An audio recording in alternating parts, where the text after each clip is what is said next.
La famille, bonjour à tous, j'espère que vous allez bien et que vous passez une bonne journée. Aujourd'hui, petite vidéo, on va faire un peu le tour de nos joueurs du Real qui sont en train de disputer l'Euro. Et j'ai envie de commencer par Arda Güler, les gars.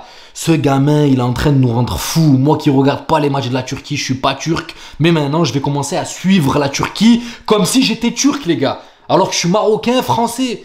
Vous vous rendez compte, les gars? Maintenant, je suis marocain, français, turc à cause de Arda Güler. C'est une dinguerie. Ce petit, il est en train de lancer une hype, il nous chauffe. Quand je regarde Arda Güler jouer, j'ai l'impression que je suis en train de regarder le Real Madrid, les gars. C'est une dinguerie. Ce petit, on va pas se mentir, il est arrivé en juillet 2023 au Real Madrid. Et il y avait une petite hype derrière lui. On connaît Chronique à la Fat quand il va chercher ses petits talents et tout. Et là, t'es toujours à l'affût derrière en train de se dire, ouais, bon, on va surveiller ça de près parce que ça a l'air d'être quelqu'un.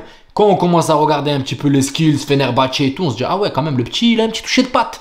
Il a une belle patte gauche, ça fait un peu penser à Ozil. Bref, on attend, on voit rien, blessure sur blessure. La bascule Fenerbahçe-Real Madrid ne s'est pas passé comme prévu. Le pauvre, blessure sur blessure, un moment, il doit rentrer, bam, Carlo Ancelotti le renvoie s'asseoir et tout.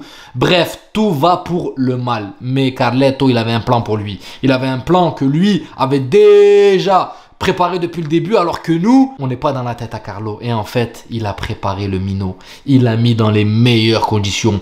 Passé ces 6 mois où il a eu le temps d'apprivoiser un petit peu ce côté compétitif du Real Madrid, d'apprivoiser les entraînements, d'apprivoiser tout simplement le niveau du Real Madrid. Une fois que Carletto a sécurisé l'équipe, la Liga en poche, tout en poche, il nous restait seulement la Ligue des Champions.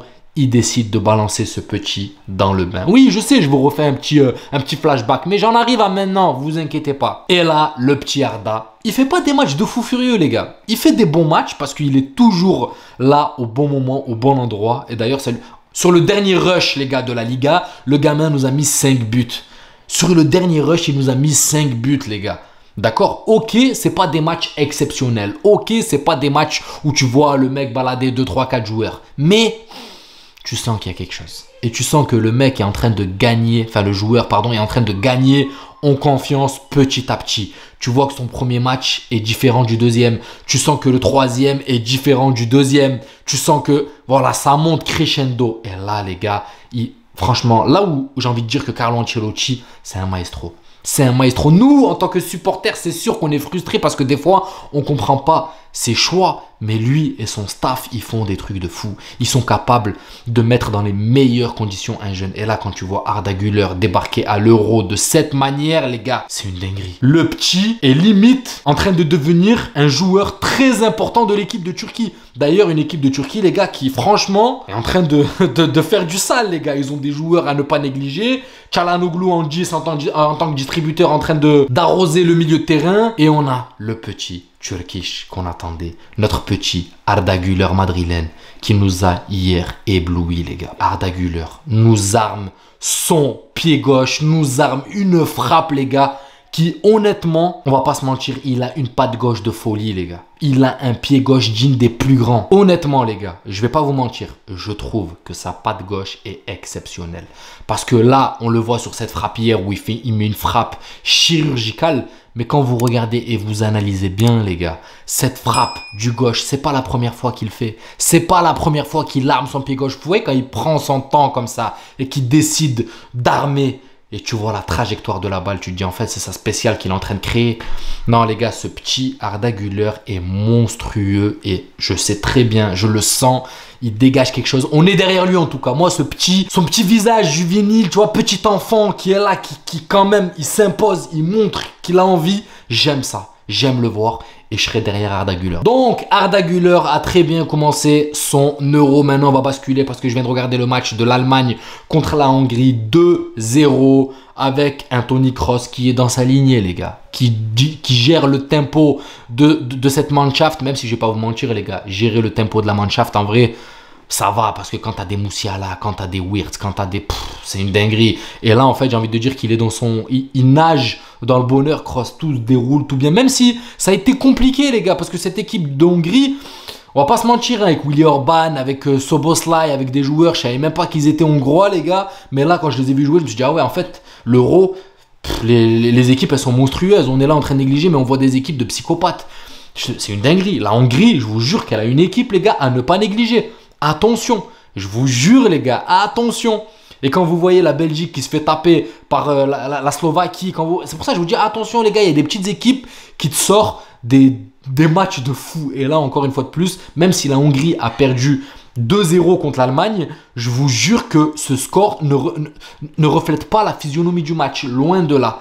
Maintenant, je m'arrête sur Rudiger et Kroos parce que ce sont nos deux joueurs madrilènes. Et je vais pas vous mentir, Kroos, voilà, a été, comme d'habitude, j'ai envie de dire, si ce n'est un ton en dessous par rapport au Real Madrid, parce qu'au Real Madrid, il est énormément sollicité. Mais là, la Mannschaft avait la main prise sur le ballon, si ce n'est qu'il y avait quand même des sorties fulgurantes de cette équipe de Hongrie où ils ont failli se faire prendre plusieurs fois, plusieurs contres, mais quand ils avaient le pied sur le ballon, voilà, ça dégainait, tu voyais les Wirtz, tu voyais les Musiala qui... Bon, Musiala, je vais pas vous mentir les gars, ce joueur, je supporte pas le Bayern, hein. Je suis pas supporter du Bayern, d'accord, je suis supporter madrilène, vous le savez, mais Musiala, frère, c'est une dinguerie. Lui, c'est vraiment... un joueur qui dans les 10 prochaines années, il sera là les gars, il sera installé. C'est un joueur qui sera installé parce qu'il est phénoménal techniquement. Et dans des trous de souris, il est capable de faire des dingueries, mais avec une aisance technique incroyable. Donc, Toni Kroos, comme je l'ai dit les gars, dans sa lignée. Rudiger, franchement, il a été très propre. Mais le défenseur qui était à côté de lui, là, comment il s'appelle, j'ai oublié son nom, Jonathan Tah, lui aussi les gars, franchement...